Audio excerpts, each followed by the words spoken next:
Part की शुरुआत में हम एंशिएंट गॉड चर्च के एक बंदे को देखते हैं जिसे ग्रुप में मैसेज आता है कि सभी मेंबर्स ने अपनी जगह ले ली है और अब बस शिकार के आने का इंतजार हो रहा है। दूसरी तरफ हम देखते हैं कि सिटी में अलग अलग जगह पर एंशिएंट टेम्पल के लोग फैले हुए हैं और कुछ एंशिएंट गॉड चर्च के बंदे शियोकी के घर पर भी नजर रखे हुए थे। इस तरफ किंग जू कैंप में बाकी कैंडिडेट्स के साथ नहाने आता है, जहां जैसे ही वो पूल में उतरता है बाइली और युआन उस पर 2 फिंगर क्रॉसिंग पॉइंट का इस्तेमाल करते हैं, जिसकी वजह से किंग जू एकदम उछल कर थोड़ी दूर गिरता है और गुस्से में किंग जू बाइली से कहता है, क्या तुम मुझसे पिटना चाहते हो? इस पर बाइली बोलता है, तुम्हें गुस्सा होने की जरूरत नहीं है, ये बस एक टेक्निक है जिससे अच्छा फील होता है। ये सुनकर किंग जू बाइली को लात मारते हुए कहता है, मैं तुम जैसे मोटे की बात क्यों सुनूं? इस पर बाइली कहता है, अगर तुम्हें यकीन नहीं आ रहा तो तुम उधर युआन को देखो। इधर युआन किंग जू के दोस्तों पर वैसे ही टेक्निक का इस्तेमाल कर रहा होता है, जिसके कारण उन तीनों को काफी अच्छा महसूस होने लगता है। तो ये देखकर किंग जू गुस्से में उन तीनों से कहता है, आखिर तुम तीनों इनकी टीम में शामिल कब हो गए? तभी युआन शियोकी के शोल्डर पर भी उसी टेक्निक का यूज करता है, जिसके कारण उसका ब्लड फ्लो एकदम खुल जाता है और उसे अच्छा लगने लगता है।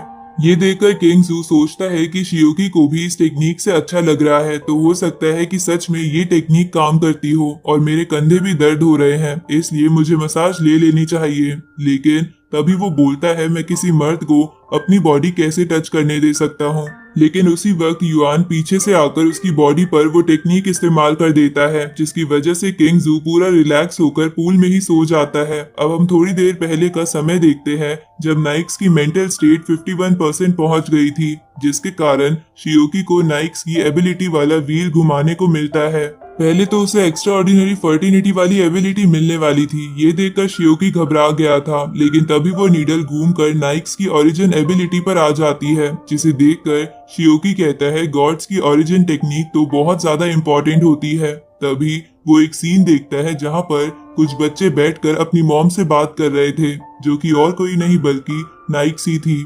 तभी नाइक्स उन्हें समझाती है कि रात में तुम सबकी ताकत बढ़ जाएगी, जिसकी वजह से तुम सब कई चीजों को कंट्रोल कर पाओगे, जैसे कि बर्ड्स और एनिमल्स और यहाँ तक कि मौसम को भी। अब नाइक्स का बेटा और उसके दोस्त हवा में उड़कर मस्ती करने लगते हैं, लेकिन तभी शियोकी देखता है कि अचानक से वो बच्चे मर चुके हैं, जिसकी वजह से नाइक्स तेजी से उन बच्चों की ओर भागती है और असल में पास्ट में नाइक्स के बेटे और उसके दोस्तों को किसी ने मार दिया था और इसी वजह से नाइक्स की ऐसी हालत हो गई थी।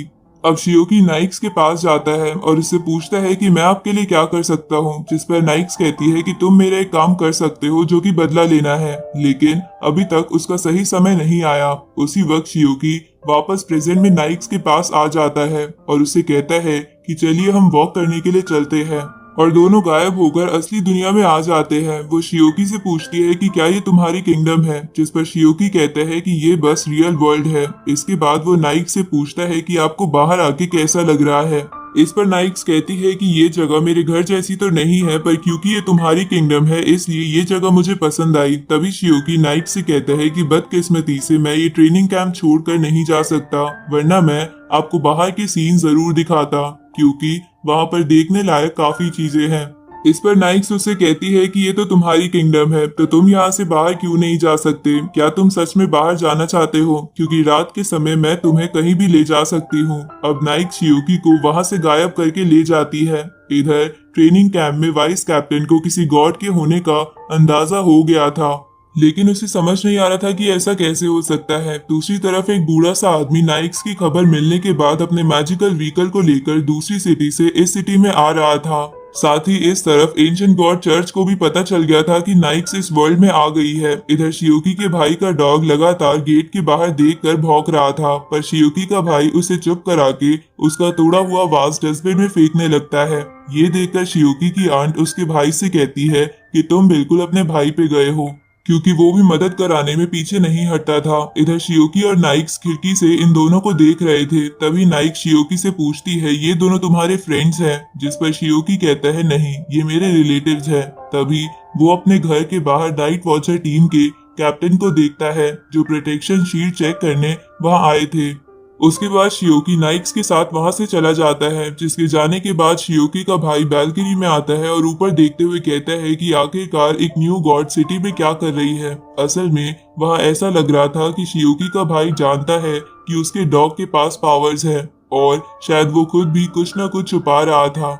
इधर शियोकी और नाइक्स बेस कैंप के वाइस कैप्टन के पास आते हैं, जहां नाइक शियोकी से पूछती है कि क्या ये भी तुम्हारा दोस्त है। इस पर शियोकी हाँ करता है। तभी वाइस कैप्टन अपना इंट्रोडक्शन देते हैं और नाइक से उसका नाम पूछते हैं, जहां नाइक जैसे ही अपना नाम बताती है वाइस कैप्टन एकदम से घबरा जाते हैं और मन में बोलते हैं कि ये तो नाइट की देवी है। इसके बाद वाइस कैप्टन नाइक से कहते हैं कि मुझे नहीं पता कि आप मेरे सिटी में क्यों आई है, तो आप ही मुझे बता सकती हैं कि मैं आपकी कैसे मदद कर सकता हूँ। इस पर नाइक्स कहती है कि मैं यहाँ अपने बेटे को ढूंढने आई हूँ। लेकिन तभी शियोकी बात उठाते हुए कहते हैं कि ये यहाँ गॉड के एजेंट को ढूंढने आई है ताकि वो उसे अपनी पावर दे सके। तो वाइस कैप्टन शियोकी से पूछते हैं कि क्या इन्हें वो एजेंट मिल गया, जिस पर शियोकी बोलता है हाँ इन्हें वो मिल गया और वो मैं ही हूँ। ये सुनकर वाइस कैप्टन हैरान हो जाते हैं और शियोकी से बोलते हैं कि तुम्हारे पास मिशेल की गॉड पावर्स है ना, जिस पर शियोकी कहता है कि हाँ मेरे पास वो भी है, लेकिन नाइक्स ने मुझे अपना एजेंट बना लिया है। अब शियोकी नाइक्स को वहां से वापस चलने के लिए कहता है, जहां उसके जाने के बाद वाइस कैप्टन शियोकी से पूछते हैं कि बच्चे ये सब क्या चल रहा है। इस पर शियोकी उनसे झूठ कहता है कि नाइक्स का ब्रेसलेट खो गया था और उसे ढूंढने के बदले उन्होंने मुझे अपनी पावर्स दी है। ये सुनकर वाइस कैप्टन कहते हैं कि इस देश में पहली बार हुआ है कि किसी को दो गॉड्स की पावर मिली है, जिस पर शियोकी कहता है अब ये हो गया है। इस तरफ वो ओल्ड मैन अपनी मैजिकल व्हीकल से दूसरी सिटी से इस सिटी में आ रहा होता है। उसका ड्राइवर बताता है कि नाइक्स वापस जा चुकी है, तो वो ओल्ड मैन भी उस व्हीकल को वापस ले जाने को बोलता है। आगे नाइट वॉचर टीम के हेडक्वार्टर से नाइट वॉचर की टीम को ये मैसेज आता है कि शियोकी को दो गॉड्स की पावर मिली है, इसलिए उसे सेफ रखना बहुत जरूरी है। अब सुबह हम बाइली और बाकी कैंडिडेट्स को देखते हैं जो अच्छा खाना खाने के लिए आर्मी ऑफिसर को चैलेंज करते हैं, जिसमें जीतने पर उन्हें अच्छा खाना मिल सकता है। जहां किंग्सू एक ऑफिसर के साथ रेस कर रहा था, युआन दूसरे ऑफिसर के साथ पुल अप चैलेंज कर रहा था, मोली एक टीचर के साथ शूटिंग चैलेंज कर रही थी और शियोकी एक ऑफिसर के साथ स्वॉर्ड फाइट कर रहा था, जो कि शियोकी से कहता है कि आज वो बिल्कुल भी उस पर रहम नहीं करेगा। इधर बाइली बोलता है कि जो भी मैच जीतेगा उसे मेरी तरफ से काफी सारे गिफ्ट्स मिलेंगे। तो ये सुनकर सभी कैंडिडेट्स अपने दोस्त के साथ चीयर करने लगते हैं। इस तरफ होंगिंग नाइट वॉचर टीम के साथ बेस पर आती है, जहां वो सीधा कैप्टन के साथ वाइस कैप्टन के रूम में चले जाते हैं, जहां वाइस कैप्टन उसे बताता है कि ड्रोन वाले चैलेंज के दौरान कुछ तो गड़बड़ हुई थी। हमने शियोकी से इस बारे में पूछा था, पर उसने हमें नहीं बताया, लेकिन अब तो मुझे बता रही हो कि मेरी टीम में गद्दार भरे पड़े हैं। तभी कैप्टन वाइस कैप्टन से कहता है कि हमारी team ancient God church team के मेंबर्स को कल के दिनों से ट्रैक कर रही है, लेकिन कल से वो सभी गायब है। पता नहीं ऐसा उन लोगों ने क्यों किया होगा। इस पर वाइस कैप्टन कहता है कि शुरुआत में तुमने ही मुझे ये ट्रेनिंग अरेंज करने के लिए कहा था और अब तुम कह रहे हो कि हमारी टीम में ही गद्दार है। यहाँ पर 20 से ज्यादा इंस्ट्रक्टर्स हैं, साथ ही मैं खुद यहाँ हूँ, इसलिए उस गद्दार को ढूंढने के लिए हमें ट्रेनिंग रोकने की कोई जरूरत नहीं है। जिस पर वो कैप्टन कहता है कि एंशिएंट गॉड चर्च के मेंबर्स फिलहाल छुपे हुए हैं, जिसकी वजह से हम उनके प्लान का पता नहीं लगा सकते, लेकिन वो लोग जरूर हमारे बारे में जानते होंगे, इसलिए हमें ट्रेनिंग रोकनी होगी, क्योंकि ब्लैक मार्केट में बाइली के ऊपर काफी बड़ी बाउंटी रखी गई है। ऊपर से शियोकी को अब नाइक्स की गॉड की पावर मिल गई है, जिस पर वाइस कैप्टन कहता है कि तो मतलब तुम्हें ये भी पता चल गया है। इधर उन सभी कैंडिडेट्स का चैलेंज काफी अच्छा जा रहा था। दूसरी तरफ कैप्टन वाइस कैप्टन से कहता है कि हमें जल्द से जल्द इस ट्रेनिंग को बंद करके यहाँ से निकलना होगा, क्योंकि पता नहीं वो पागल क्या कर दे। इधर शियोकी और उसके दोस्त अपने ओपोनेंट्स को हरा देते हैं, जिसके बाद सभी कैंडिडेट्स खुश होते हुए कैंप की तरफ भागते हैं। लेकिन तभी अनाउंसमेंट होता है कि ट्रेनिंग को कुछ समय के लिए बंद किया जा रहा है, इसलिए सब कैंडिडेट जल्दी से जल्दी कैंप से निकलने की तैयारी कर लें। आगे उन सभी कैंडिडेट्स को एक बस में बैठा दिया जाता है ताकि वो एक साथ कैंप से बाहर निकल सके। उसी वक्त होंगिंग शियोकी को आवाज लगाती है, तो शियोकी उसके पास जाकर उससे कहता है कि आप कैसे हो, जिस पर होंगिंग उससे कहती है कि मैं ठीक हूँ और तुम भी पहले से काफी स्ट्रांग हो गए हो। तभी बाइली शियोकी को बस में आने के लिए आवाज लगाता है तो शियोकी बस में चला जाता है, लेकिन वो समझ गया था कि कुछ तो गड़बड़ है। अब बस ट्रेनिंग कैंप से बाहर निकलने लगती है, जहां बाहर निकलते ही उन सबके लेवल्स बढ़ जाते हैं क्योंकि ट्रेनिंग कैंप पर सील लगी हुई थी। आगे बाइली बस में मोली के लिए गाना गाने लगता है, जिस वजह से मोली शर्माती है। इधर शियोकी सोचता है कि अगर मेरा लेवल बढ़ गया है तो ऐसा हो सकता है कि मैं मेंटल हॉस्पिटल का अगला दरवाजा भी खोल सकूं। इधर एंशिएंट गॉड चर्च की एक मेंबर एक सीक्रेट आर्मी बस पर आती है और वहां से सारे मेंबर्स और सिक्योरिटी को पत्थर बना देती है। उसके बाद वो कुछ मिसाइल्स को एक्टिवेट करके उस बस को उड़ा देती है, जिससे वो मिसाइल्स बस से टकराती है, जिसकी वजह से बहुत बड़ा धमाका होता है। एक कोट वाले बंदे को देखते हैं जो कि एंशिएंट गॉड चर्च से था। तभी नाइट वॉचर टीम का कैप्टन उनके पास आता है क्योंकि शायद पहले ये दोनों दोस्त थे, लेकिन बाद में इस कोट वाले बंदे ने एंशिएंट गॉड चर्च को ज्वाइन कर लिया। अब वो कोट वाला बंदा कैप्टन से कहता है कि तुमसे मिले हुए बहुत टाइम हो गया और मुझे माफ कर देना, मैं पिछले टाइम बिना बताए चला गया था। ये सुनकर कैप्टन टेबल पर सिटी में घूम रहे सभी एंशिएंट गॉड चर्च के मेंबर की इमेजेस फेंकता है और बोलता है तुम पिछली बार तो भाग गए थे, लेकिन अब की बार तुम में से कोई भी नहीं भाग पाएगा। जिस पर वो कोट वाला बंदा कहता है कि अगर तुम थोड़ा सा लेट हो जाते तो हमारे लिए सब चीजें आसान हो जाती। अब हम पिछले दिन का सीन देखते हैं जब उन कैंडिडेट्स की बसों पर मिसाइल से अटैक हुआ था, जिसके कारण वहां बहुत बड़ा धमाका होता है।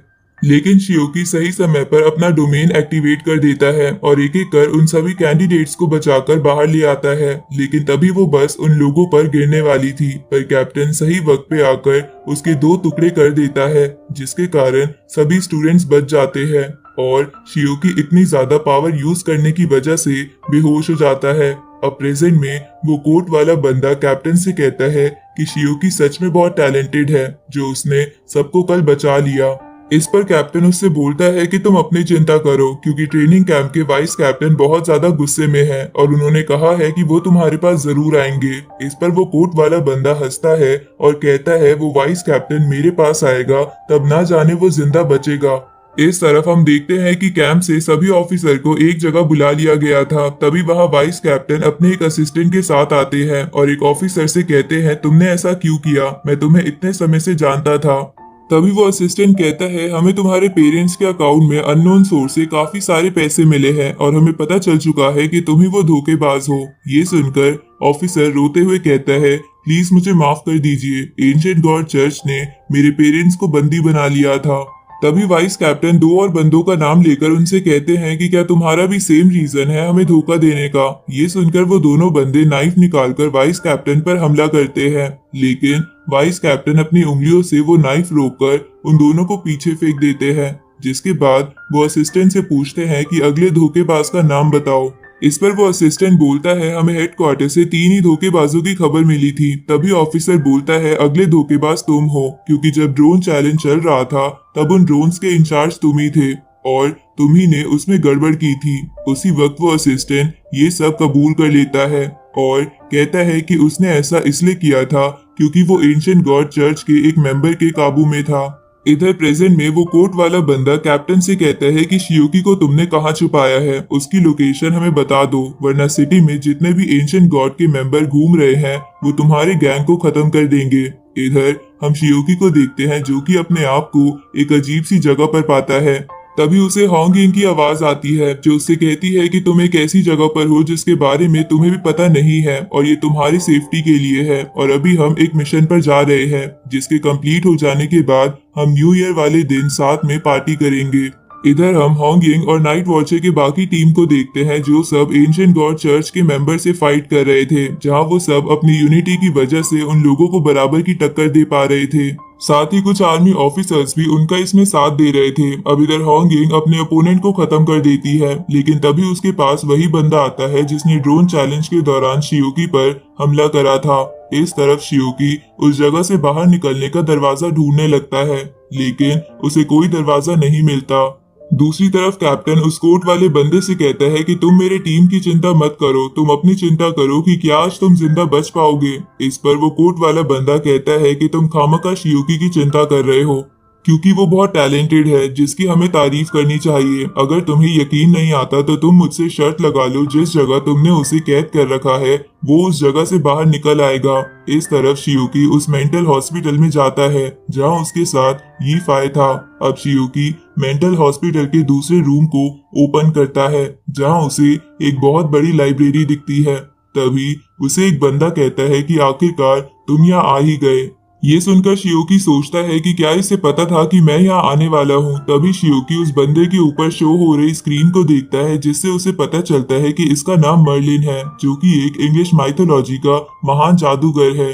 साथ ही इसने किंग अर्थर को भी किंग बनने में मदद की थी। ऊपर से लोगों का मानना था कि ये सिर्फ जादू ही नहीं कर सकता बल्कि फ्यूचर को भी प्रिडिक्ट कर सकता है, इसलिए इसे मैजिक और विजडम का गॉड कहा जाता है।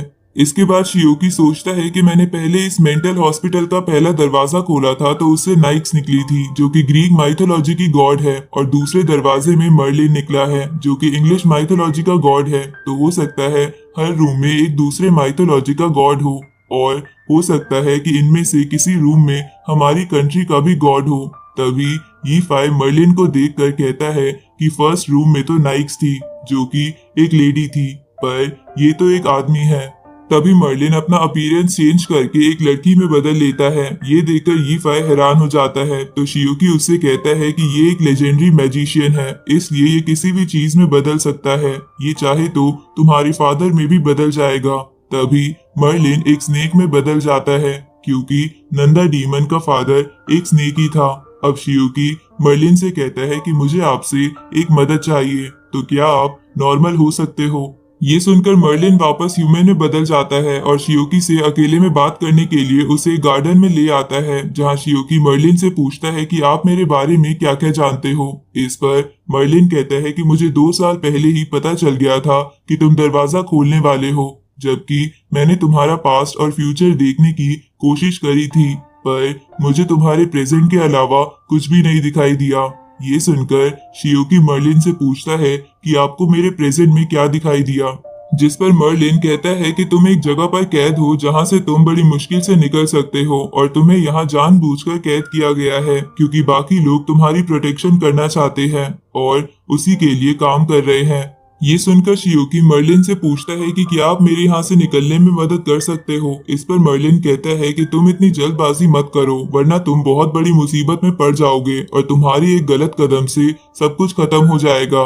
इसके बाद शियोकी मर्लिन से पूछता है कि मुझे तो आप बीमार नहीं लगते, तो आप इस मेंटल हॉस्पिटल में क्यों कैद हो। इस पर मर्लिन कहता है कि इसका तो मुझे भी नहीं पता, मैं तो बस असली वर्ल्ड ढूंढने की कोशिश कर रहा था। इस पर शियोकी मर्लिन से पूछता है कि क्या आपको असली वर्ल्ड मिला। ये सुनकर मर्लिन कहता है कि हाँ, मैंने उसे एक बार देखा था। इस पर शियोकी और यी फाई दोनों एक साथ मर्लिन से पूछते हैं कि असली वर्ल्ड कैसा दिखता है। ये सुनकर मर्लिन बताता है कि असली वर्ल्ड में तुम्हें पानी के अंदर बहुत छोटे घर हैं और वहां पर मैंने एक येलो स्पॉन्ज जैसा आदमी देखा था। असल में मर्लिन की मेंटल हालत कभी कभी बिगड़ जाती है और वो स्पॉन्ज बॉब स्क्वायर पैंट्स नाम के कार्टून को असली दुनिया समझने लगता है। इस बारे में शियोकी भी समझ गया था क्योंकि उसने भी ये कार्टून देखा था।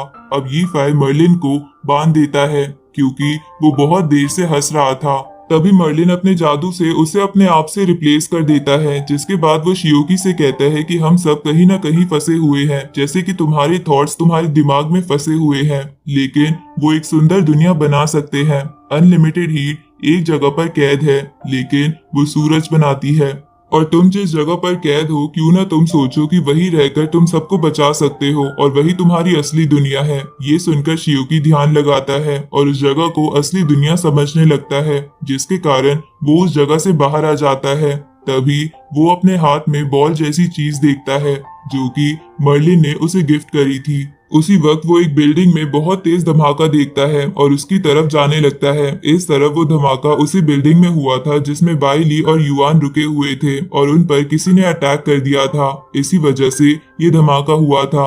अब बाई ली अपनी मैजिकल रोप की मदद से उन दोनों को हवा में पकड़ लेता है, लेकिन तभी उन पे हमला करने वाला उनको नीचे गिरा देता है। तभी बाई ली उस हमले करने वाले बंदे से कहता है कि मुझसे 100 मिलियन ले लो। पर यहाँ से चले जाओ। पर वो बंदा कहता है कि हमें तुम्हें मारने के ऑर्डर्स मिले हैं और वो हम करके रहेंगे। अब वो अपनी मसल्स को और टाइट कर लेता है, जिसके कारण वो बहुत ज्यादा ताकतवर हो गया था। तभी वो बाई ली पर हमला करता है, जहाँ बाई ली उसे रोकने की कोशिश कर रहा था, लेकिन उसकी बनाई हुई शील्ड टूट जाती है। इसके बाद वो किलर लगातार बाई ली पर हमला करने लगता है, जिसके डर से बाई ली इधर उधर भाग रहा था। तभी वहाँ एक और किलर आ जाता है, जिसे रोकने के लिए युआन एक स्पून का यूज कर रहा था। तभी वो युआन से कहता है कि तुम स्पून का यूज क्यों कर रहे हो, मैं ही तुम्हें एक तलवार दे देता हूँ। ये सुनकर युआन खुश हो जाता है, तो वो किलर युआन की तरफ तलवार फेंकते हुए कहता है कि अगर तुम इसे रोक पाए तो ये तुम्हारी हुई। तभी बाई ली पर हमला करने वाला बंदा उसे हवा में फेंक देता है, लेकिन तभी बाई ली का गोल्डन बर्ड उसे वहां से बचाकर जाने लगता है। लेकिन तभी एक तीसरा किलर अपने एरो से उस गोल्डन बर्ड को तबाह कर देती है, जिसकी वजह से बाई ली नीचे गिरता है।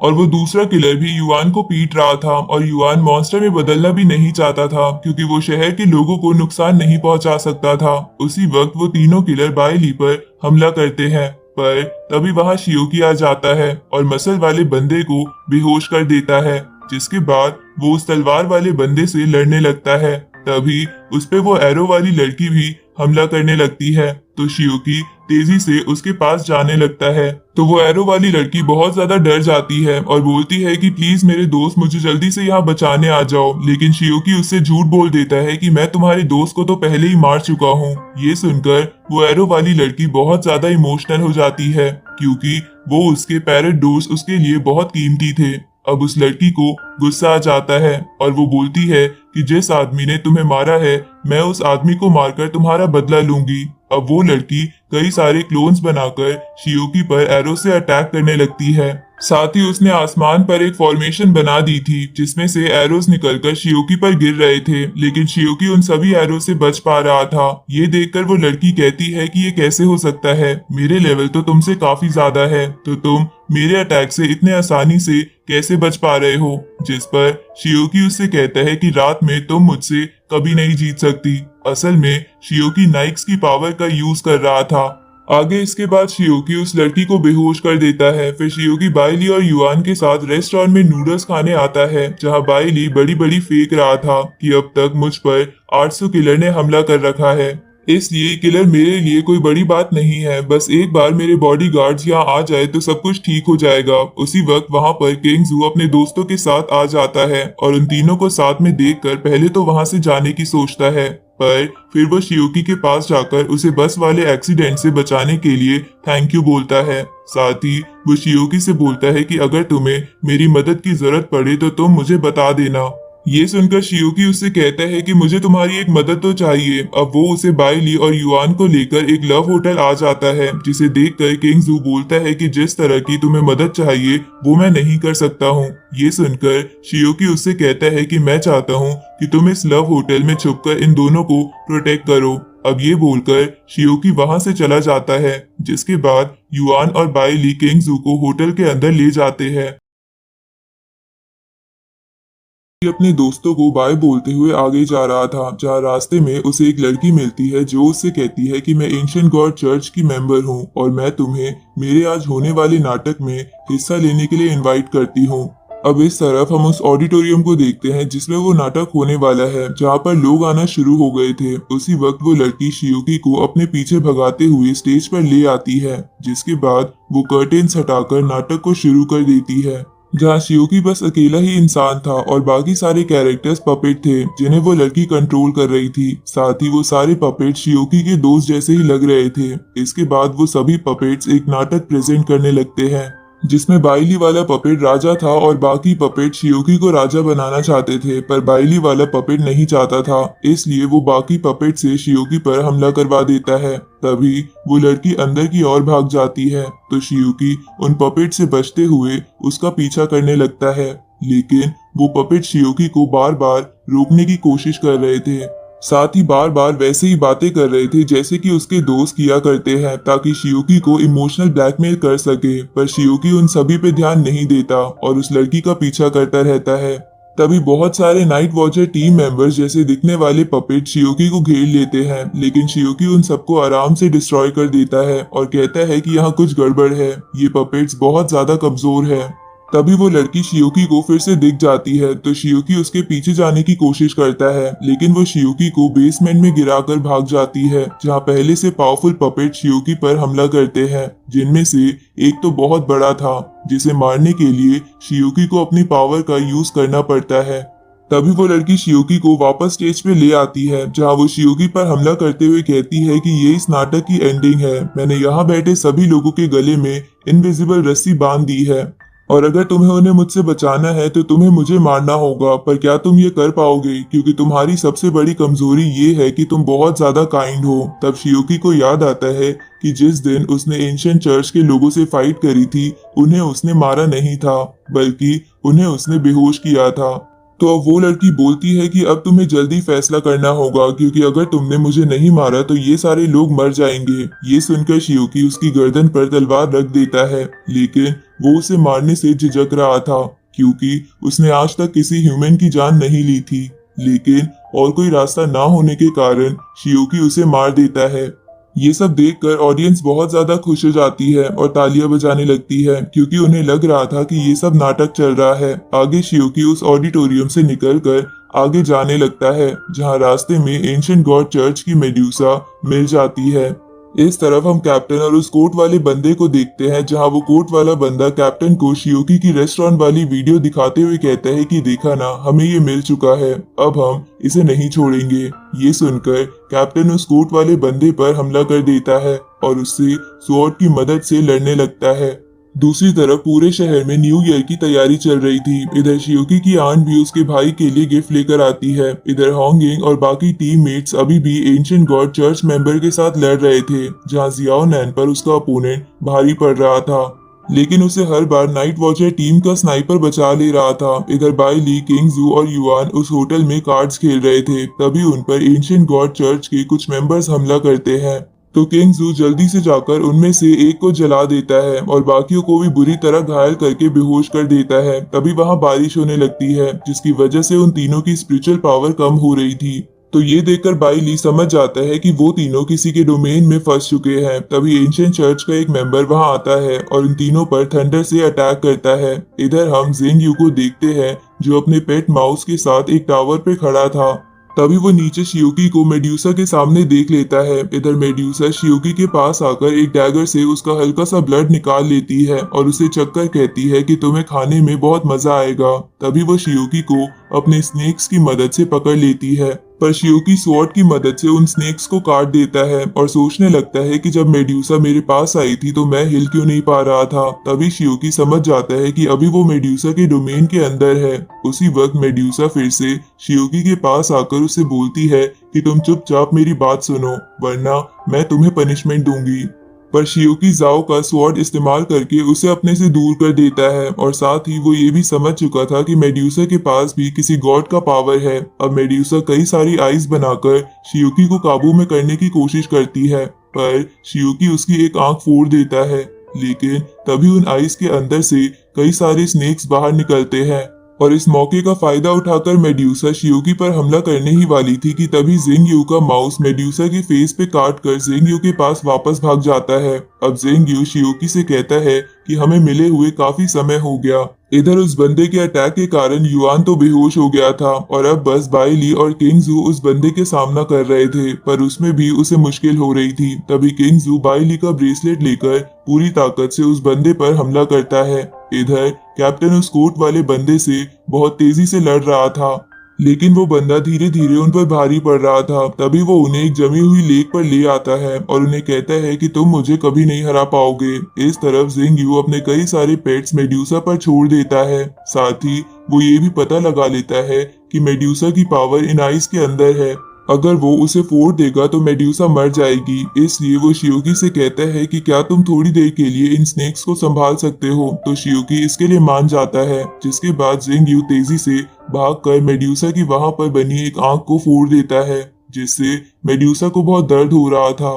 इसके बाद जिंग यू अपने माउस को बाकी सारी आइस फोड़ने के लिए छोड़ देता है। ये देखकर मेड्यूसा जिंग यू की तरफ भागती है और उसे पत्थर बनाने लगती है, जिसे देखकर शियोकी उसे रोकने की कोशिश करता है, लेकिन वो स्नेक्स बार बार बीच में आ रहे थे। साथ ही वो स्नेक्स जिंग यू के माउस को भी मारने की कोशिश कर रहे थे। तो शियोकी उस माउस को बचाने की कोशिश करता है, लेकिन जिंग यू उसे कहता है कि तुम्हें इसकी कोई जरूरत नहीं है, मेरा माउस भागने में चैंपियन है, इसलिए ये स्नेक्स उसका कुछ नहीं बिगाड़ पाएंगे।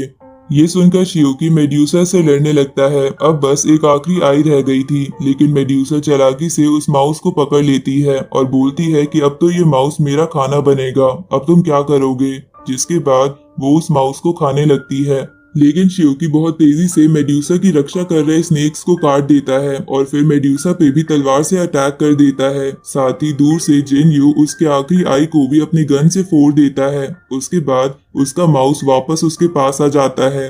तभी जिंग यू कहता है कि अभी मेड्यूसा मरी नहीं है, उसके पास गॉड्स की पावर थी, इसलिए तुम्हें अब उसकी पूरी ताकत का सामना करना होगा, लेकिन अब मैं तुम्हारी मदद नहीं कर सकूंगा। तभी जिंग यू पूरी तरह पत्थर में बदल जाता है। साथ ही मेड्यूसा भी शियोकी को मारने के लिए अपनी गॉड्स पावर एक्टिवेट करने लगती है, जिसे देखकर शियोकी अपने दोनों स्वॉर्ड में गॉड मिशेल और नाइक्स की पावर इकट्ठा करके उन दोनों से मेड्यूसा पर अटैक करता है, जिसके कारण मेड्यूसा मर जाती है और जिंग यू भी नॉर्मल हो जाता है। इसके बाद जिंग यू शियोकी से कहता है कि तुम्हें जल्दी से अपने कैप्टन के पास जाना चाहिए, वो रिवर साइड में एक दुश्मन से लड़ रहे हैं। उसी वक्त मेड्यूसा की बॉडी का ग्रीन ऑरा निकलकर शियोकी के अंदर चला जाता है, जिसकी वजह से वो अपनी स्पिरिचुअल पावर महसूस नहीं कर पा रहा था। ये देखकर जिंग यू बोलता है कि लगता है तुम्हें गॉड्स का कर्स लगा है, जो कि किसी गॉड्स एजेंट को मारने पर लगता है। उसी वक्त जिंग यू शियोकी को जल्दी से उसे उसके घर पर जाने के लिए बोलता है। इस तरफ हम देखते हैं कि उस एंशिएंट गॉड चर्च मेंबर ने किंग्जू को गले से पकड़ लिया था और वो उसका गला दबा रहा था, लेकिन उसी वक्त वहां पर वाइस कैप्टन आ जाते हैं और किंग्जू को बचा लेते हैं। तो ये देखकर वो चर्च का मेंबर अपनी थंडर पावर का इस्तेमाल करता है, जिसे देखकर वाइस कैप्टन कहता है कि इसे मैं संभाल लूंगा, तुम जल्दी से रिवर के पास जाओ, तुम्हें वहां एक बहुत बड़ा काम करना है। तो किंग्जू वहां चला जाता है, जिसके बाद वाइस कैप्टन अपनी मैजिकल एबिलिटी अनलॉक करके उस बंदे से लड़ने लगता है, जहां वो युआन बाइली वाइस कैप्टन को चीयर कर रहे थे। इस तरह वो कोट वाला बंदा कैप्टन को लेक के अंदर गिरा देता है, जिसमें गिरने के बाद वो बेहोश होने ही वाले थे। साथ ही हम उनकी कॉन्शियसनेस में एक बॉक्स को देखते हैं, जो चेन्स की मदद से बंधा हुआ था और उसमें से कोई बाहर निकलने की कोशिश कर रहा था। तभी एक डीमन उस चीज को बाहर निकलने से रोक देता है। इस सीन को देखकर ऐसा लग रहा था कि कैप्टन भी युआन जैसा ही है। अब कैप्टन वापस सरफेस पे आकर उस कोट वाले बंदे से लड़ने लगते हैं। उनका काफी खून बह गया था, साथ ही वो बंदा कैप्टन के खून से ही उन पर हमला किए जा रहा था। तभी वहां होंगिंग आ जाती है और उस बंदे पर हमला करने लगती है। साथ ही वहां नाइट वॉचर टीम के काफी सारे मेंबर्स आ गए थे, जिन्होंने अपने अपने अपोनेंट को हरा दिया था। अब वो सब मिलकर एक साथ उस कोट वाले बंदे पे हमला करते हैं, पर वो बंदा अपनी आइस पावर का यूज करके उन सभी से एक साथ आराम से लड़ रहा था। तभी वो सब मिलकर उस बंदे को लेक में गिरा देते हैं, लेकिन वो बंदा वापस बाहर आकर कहता है कि अब खेलना बंद हुआ। इसके बाद वो एक भयंकर तूफान क्रिएट करने लगता है और बोलता है कि ये तूफान देखते ही देखते आधी सिटी को खत्म कर देगा। तो ये सुनकर कैप्टन अपनी डीमंस की पावर को एक्टिवेट करते हैं और उस बंदे पे बहुत तेजी से हमला करने लगता है। ये देखकर नाइट वॉचर टीम के बाकी मेंबर्स पीछे हट जाते हैं, क्योंकि वो ऐसी फाइट के बीच में नहीं आ सकते थे। तभी वो कोट वाला बंदा कैप्टन से कहता है कि तुम्हारे पास जो टेक्निक है उससे तुम सिर्फ एक ही अटैक कर सकते हो, तुम ही फैसला करो कि तुम इस फॉर्मेशन को तोड़कर इस सिटी को बचाओगे या मुझे मारोगे। उसी वक्त वहां पर किंग्जू आ जाता है और बोलता है कि मैं तुम्हारी फॉर्मेशन को बड़े आराम से तोड़ सकता हूँ, क्योंकि यही मेरी एबिलिटी है। इसके बाद किंग्जू अपनी बबल से वो फॉर्मेशन को तबाह कर देता है। साथ ही कैप्टन ने भी अपना स्पेशल अटैक उस कोट वाले बंदे पर कर दिया था और ऐसा करते ही उनका डीमन वापस उस बॉक्स को प्रोटेक्ट करने के लिए चला जाता है, क्योंकि उस बॉक्स की चीज बाहर निकलने ही वाली थी। इधर उस अटैक के कारण वो कोट वाला बंदा काफी इंजर्ड हो गया था, साथ ही वो काफी बूढ़ा भी हो गया था। तो कैप्टन जाकर उस बंदे को सहारा देते हैं। तो वो कोट वाला बंदा कैप्टन से कहता है कि मेरा लवर किंग अभी भी एंशिएंट गॉड चर्च के कब्जे में है। इस पर कैप्टन उससे कहता है कि तुम चिंता मत करो, नाइट वॉचर की दूसरी टीम उसे बचा लेगी। उसी वक्त पूरे शहर की बिजली चली जाती है। इस तरफ हम शियोकी को देखते हैं जिसे जिंगयू ने बताया था कि किसी रीजन की वजह से तुम्हारे घर पे लगी प्रोटेक्शन सील का असर खत्म हो चुका है, इसलिए तुम्हें वहां से जल्दी जाना होगा। तो इसी वजह से शियोकी तेजी से घर जा रहा था। दूसरी तरफ एंशियंट चर्च के कुछ लोग शियोकी के घर की तरफ आ रहे थे, लेकिन तभी शियोकी उनके पास पहुंच जाता है और अपनी दोनों स्वॉर्ड्स का यूज करके उनसे लड़ने लगता है। पर वो लोग आम इंसान होने के बावजूद भी शियोकी पे भारी पड़ रहे थे, क्योंकि अब शियोकी अपनी स्पिरिचुअल पावर का यूज नहीं कर पा रहा था। तभी वो देखता है कि उसके फोन पर उसकी आंट का कॉल आ रहा है। तो ये देखकर शियोकी फिर से खड़ा होकर उन लोगों से लड़ने लगता है, पर उन लोगों ने शियोकी को काफी ज्यादा इंजर्ड कर दिया था। लेकिन शियोकी हार नहीं मानता और उन सभी लोगों को मार देता है, जिसके बाद वो जख्मी हालत में अपनी आंट से बात करता है, जो उससे पूछती है कि तुम कैसे हो और क्या तुम्हें याद है कि आज न्यू ईयर है। तो शियोकी उनसे अच्छी अच्छी बातें करने लगता है, लेकिन उन्हें अपनी करंट सिचुएशन के बारे में नहीं बताता। तभी शियोकी का भाई उससे पूछता है कि तुम अभी कहाँ पर हो और तुम्हारी लाइफ कैसी चल रही है और क्या तुम अभी घर वापस आ सकते हो। पर शियोकी कुछ नहीं बोल पा रहा था, जबकि वो अपने घर के बहुत करीब था, क्योंकि वो नहीं चाहता था कि वो उन्हें देखे। अब 12 बजने वाले थे, तभी मर्लिन का दिया हुआ वो गिफ्ट बाहर आ जाता है और पूरे शहर में आतिशबाजी करने लगता है। तो ये देखकर शियोकी अपनी फैमिली को हैप्पी न्यू ईयर बोलता है। तभी उसकी पावर्स भी वापस आ जाती है। इस तरफ नाइट वॉचर की टीम शहर में घूम रहे बचे हुए एंशिएंट गॉड मेंबर्स को पकड़ लेती है, जिसके बाद सभी लोग न्यू ईयर मनाने लगते हैं और ये देखते हैं कि किंग जू एक रेस्टोरेंट में काम कर रहा था। तभी उसे शहर में डीमन होने की खबर मिलती है, तो किंग जू अपने मिशन पर चला जाता है। और इसी के साथ इस सीरीज का सीजन 1 यहीं पर खत्म होता है।